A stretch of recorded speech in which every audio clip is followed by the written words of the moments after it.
നമസ്കാരം. കുറേ നാളുകൾക്ക് ശേഷമാണ് ഒരു വീഡിയോ ആയിട്ട് വരുന്നത്. ഇതിനു മുന്നേ ഞാൻ അപ്ലോഡ് ചെയ്തിരുന്ന ഫോർഡ് ഫിയസ്റ്റയുടെ വീഡിയോയിൽ എൻ്റെ യൂസർ എക്സ്പീരിയൻസിൽ ഒരുപാട് നല്ല കമൻറ്റുകൾ ഫീഡ്ബാക്ക് കിട്ടിയായിരുന്നു. അപ്പോൾ അതിനകത്തൊരു കമൻ്റായിരുന്നു ഇനിയും ഫോർഡിനെ കുറിച്ചുള്ള വീഡിയോസ് ചെയ്യണമെന്ന്. അപ്പോൾ ഇന്ന് വന്നിരിക്കുന്നത് ഫിയസ്റ്റയെക്കുറിച്ച് തന്നെയുള്ളൊരു വിശേഷം പറയാനാണ്. അന്നത്തെ വീഡിയോയിൽ ഞാൻ പറഞ്ഞിരുന്നു, വണ്ടിയുടെ വീൽസിനെ കുറിച്ച് പറഞ്ഞപ്പോൾ സ്റ്റോക്ക് ഡിസ്ക് ആയിരുന്നു. അപ്പോൾ അപ്ഗ്രേഡ് ചെയ്യുകയാണെങ്കിൽ എനിക്ക് താല്പര്യം കമ്പനി ഫോർഡിൻ്റെ തന്നെ അലോയ്സിനോട് തന്നെയായിരുന്നു. അപ്പോൾ അങ്ങനെ എനിക്കൊരു യൂറോ 3 ബാച്ചിൽ വരുന്ന അലോയ്സ് ഫിയസ്റ്റയുടെ തന്നെ എനിക്ക് സെക്കൻഡ് കിട്ടി. അപ്പോൾ അത് കിട്ടിക്കഴിഞ്ഞപ്പോൾ എനിക്ക് കിട്ടിയ ഒരു പണിയെക്കുറിച്ചാണ് ഞാൻ ഈ വീഡിയോയിൽ പറയാൻ വരുന്നത്. അപ്പോൾ മറ്റുള്ളവർക്കും അത് പ്രയോജനപ്പെടുമെന്ന് ഞാൻ വിശ്വസിക്കുന്നു. അപ്പോൾ നമുക്ക് വീഡിയോയിലേക്ക് പോവാം. ഇതാണ് അലോയ്സ്. സെക്കൻഡ് അടുത്താണ് ഫോർഡിൻ്റെ തന്നെ ഫിയസ്റ്റയുടെ നമ്മുടെ യൂറോ 3 അലോയ്സ് ആണ്. യൂറോ 3 വെർഷനിൽ വന്നിരുന്ന അലോയ്സ് ആയിരുന്നു. സെക്കൻഡ് അടുത്താണ്. ഇനി അതൊന്ന് റീപെയിൻറ്റ് ചെയ്യണം. അലോയ്സ് പെയിൻറ്റ് ചെയ്യണം. ഇവിടെയൊക്കെ കുറച്ച് ഡിഫക്റ്റൊക്കെ ഉണ്ട് പെയിൻറ്റിൻ്റെ, അത് ചെയ്യണം. അപ്പോൾ ഞാൻ പറയാൻ പോകുന്നത് ഇവനെക്കുറിച്ചാണ്. ഈ 4 നട്ടുണ്ടല്ലോ, ഇവൻ നിസ്സാരക്കാരനല്ല. ഇവൻ എനിക്ക് തന്നൊരു പണി, അതിനെക്കുറിച്ചാണ് ഈ വീഡിയോ. അപ്പോൾ എല്ലാവർക്കും കാർസിക് ടേൽസിൻ്റെ പുതിയൊരു വീഡിയോയിലേക്ക് സ്വാഗതം.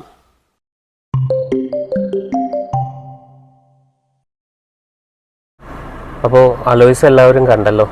അപ്പോൾ അതിനകത്ത് എനിക്ക് കിട്ടിയ പണി എന്താണെന്ന് വെച്ചാൽ അങ്ങനെ കുഴപ്പമുള്ള പണിയല്ല, പക്ഷെ ഒന്ന് ചുറ്റിച്ച് കളഞ്ഞു. ഞാൻ ഒരു ദിവസത്തെ മെനക്കേടായിപ്പോയി. കാരണം ഞാനത് സെക്കൻഡ് എടുത്താണ്, പുനലൂരിൽ നിന്നാണ് സെക്കൻഡ് എടുത്തത്. അവരത് ഞാൻ ഫോട്ടോസ് കണ്ടു, പറഞ്ഞ പ്രൈസിൽ അവർ കൊറിയർ ചെയ്തു തന്നു സാധനം. 2 ദിവസത്തിനകം സാധനം കിട്ടി. അപ്പോൾ കൊറിയർ ഓഫീസിൽ നിന്ന് വിളിച്ചപ്പോൾ ഞാൻ വണ്ടി എടുത്തുകൊണ്ട് പോയി സാധനം കളക്ട് ചെയ്ത് നേരെ നമ്മുടെ ടയർ കടയിൽ കൊണ്ടു ചെന്നു. അപ്പോൾ ടയർ കട ഒരു പഴയ ടയർ കടയാണ്. ഞാൻ അവിടെയാണ് അലൈൻമെൻ്റ് എല്ലാം ചെയ്യിക്കുന്നത്. അപ്പോൾ അവിടെ ചെന്ന് അലോയ്സ് എല്ലാം എടുത്ത് നമ്മൾ 4 ഡിസ്കും വണ്ടിയുടെ 4 ഡിസ്കും അഴിച്ചു, ടയർ ഊരി, ടയറെല്ലാം അഴിച്ച് നമ്മുടെ പുതിയ അലോയിലേക്ക് ഇട്ട്, അലോയ്ക്ക് വേറെ ബെൻഡോ കാര്യങ്ങളൊക്കെ ഉണ്ടോ എന്ന് ചെക്ക് ചെയ്തു, ബാലൻസ് ഒക്കെ ചെയ്തു, ടയറിട്ടെല്ലാം സെറ്റാക്കി തിരിച്ച് വണ്ടിയിലേക്ക് പിടിപ്പിക്കാനായിട്ട് ചെന്നപ്പോൾ നമ്മുടെ നോർമൽ ഡിസ്കിൽ വരുന്ന നട്ട്, വീൽ നട്ട് ഇതിൽ സ്യൂട്ടാവില്ല, പണിപാളി. അപ്പോൾ അതൊരു ഇച്ചിരി പഴയ ടയർ കടയാണ്. അപ്പോൾ പുള്ളി പറഞ്ഞു വേറെ വീൽ നട്ട് അവിടെ ഇല്ല, കാരണം ഇതിൻ്റെ ഈ കറക്റ്റ് അളവിനുള്ള വീൽ നട്ട് തന്നെ കിട്ടണം.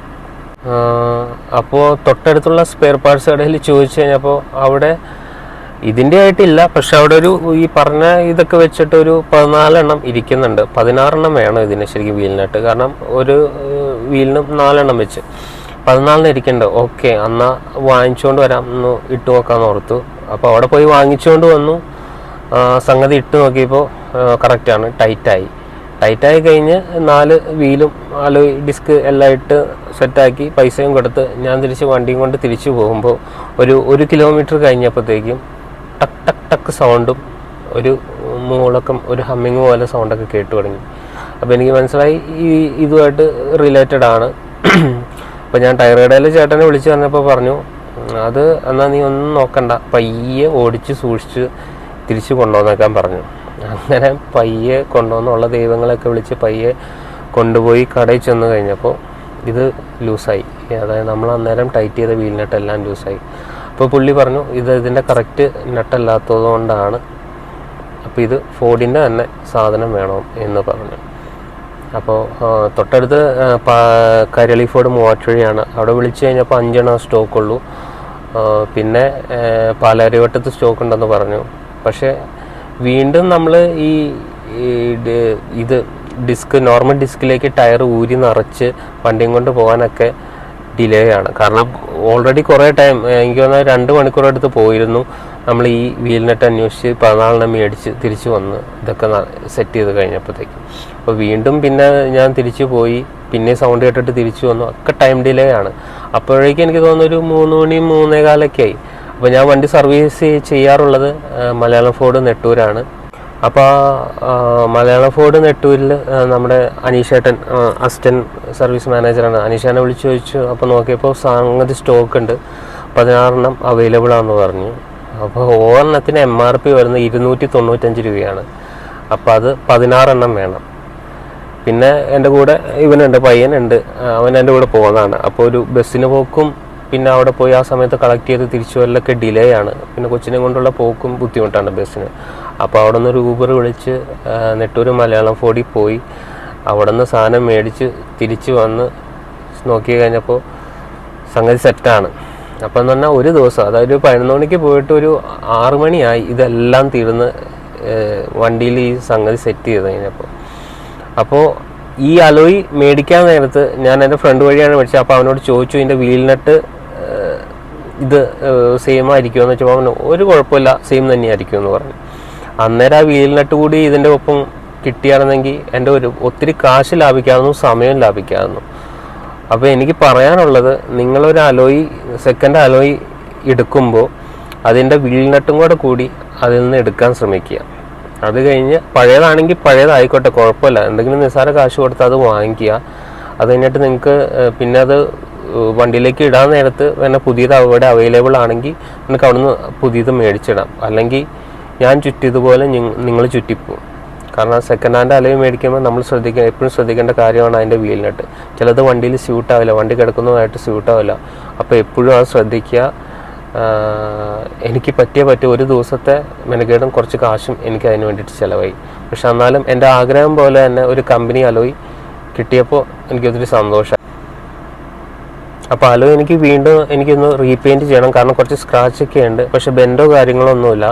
ഇട്ട് കഴിഞ്ഞപ്പോൾ എനിക്ക് വണ്ടിയുടെ പെർഫോമൻസ് നല്ല രീതിയിൽ വ്യത്യാസം വന്നിട്ടുണ്ട്. അത് പലർക്കും അതിനെക്കുറിച്ചുള്ള അറിവില്ല. പക്ഷേ നോർമൽ ഡിസ്കിൽ ഈ വണ്ടി പമ്മുന്ന ചില സന്ദർഭങ്ങളുണ്ട്. ചില കുഴിയൊക്കെ കാണുമ്പോൾ നമ്മൾ ആ വണ്ടി ചവിട്ടിയിട്ട് പിന്നെ ഗിയർ ഡൗൺ ചെയ്തെടുക്കുമ്പോൾ വണ്ടിക്ക് ഒരു പിടിച്ചു വലിക്കലുണ്ടാകുന്നു. പക്ഷേ ഇത് അങ്ങനത്തെ പ്രശ്നങ്ങളൊന്നും ഇപ്പോൾ ഇല്ല, കാരണം വണ്ടി കൂളായിട്ട് കയറിപ്പോവും. അതുപോലെ എൻ്റെ ഏറ്റവും എനിക്ക് ഫീൽ ചെയ്തിരിക്കുന്ന ടോപ്പ് ഗിയറിലാണ്. ടോപ്പ് ഗിയറിൽ 5th ഗിയറിലൊക്കെ പോകുമ്പോൾ ഉണ്ടായിരുന്നൊരു പമ്മൽ, അതായത് വണ്ടി ഇപ്പോൾ തെറിച്ച്, അതായത് നല്ല രീതിയിൽ വണ്ടി അങ്ങ് റെസ്പോൺസ് കിട്ടി അങ്ങ് മൂവ് ആവുകയാണ്, നല്ല സ്പീഡിൽ വണ്ടി കയറുകയാണ്. ഗിയർ ഡൗൺ ചെയ്ത് കൊടുക്കേണ്ട പല സന്ദർഭങ്ങളിലും വണ്ടി അതിൻ്റെ ആവശ്യമില്ലാതെ തന്നെ വണ്ടി ഫ്രണ്ടിലോട്ട് പോവുകയാണ്. അത് കാരണം സ്ഥിരം ഓടിക്കുന്ന വഴികളിലൂടെ ഓടിക്കുമ്പോൾ നമുക്ക് ആ ഡിഫറൻസ് ശരിക്കും മനസ്സിലാവും. കാരണം അലോയ് നോർമൽ ഇതിന് അപേക്ഷിച്ച് ലൈറ്റ് വെയിറ്റ് ആണ്. അപ്പോൾ കുറച്ചുകൂടെ നമുക്ക് കൺട്രോൾ കിട്ടും, സ്റ്റിയറിംഗ് ഒന്നുകൂടെ സ്മൂത്താവും, മൈലേജും വ്യത്യാസം വരും. മറ്റേത് നേരത്തെ ഉണ്ടായിരുന്ന ആ പമ്മൽ വണ്ടിയുടെ മാറി കിട്ടി. അപ്പോൾ എല്ലാവർക്കും ഈ കാര്യം മനസ്സിലായെന്ന് വിശ്വസിക്കുന്നു. പുതിയൊരു വീഡിയോ ആയിട്ട് ഞാൻ ഉടനെ വരും. പയ്യൻ എൻ്റെ കൂടെ കയറിയിരിക്കുന്നതാണ് വീഡിയോയിൽ. അവനും കുറച്ച് വണ്ടി ഭ്രാന്തനാണ്. അപ്പോൾ ശ്രദ്ധിക്കുക, സെക്കൻഡ് അലോയ് മേടിക്കുമ്പോൾ ഈ വീൽ നട്ടിൻ്റെ കാര്യം കൂടി ശ്രദ്ധിക്കുക. അപ്പോൾ വീഡിയോ ഇഷ്ടപ്പെട്ടു കഴിഞ്ഞാൽ എല്ലാവരും ലൈക്ക് ചെയ്യുക, ചാനൽ സബ്സ്ക്രൈബ് ചെയ്യുക. പുതിയൊരു വീഡിയോ ആയിട്ട് വീണ്ടും വരും. അപ്പോൾ അതുവരെ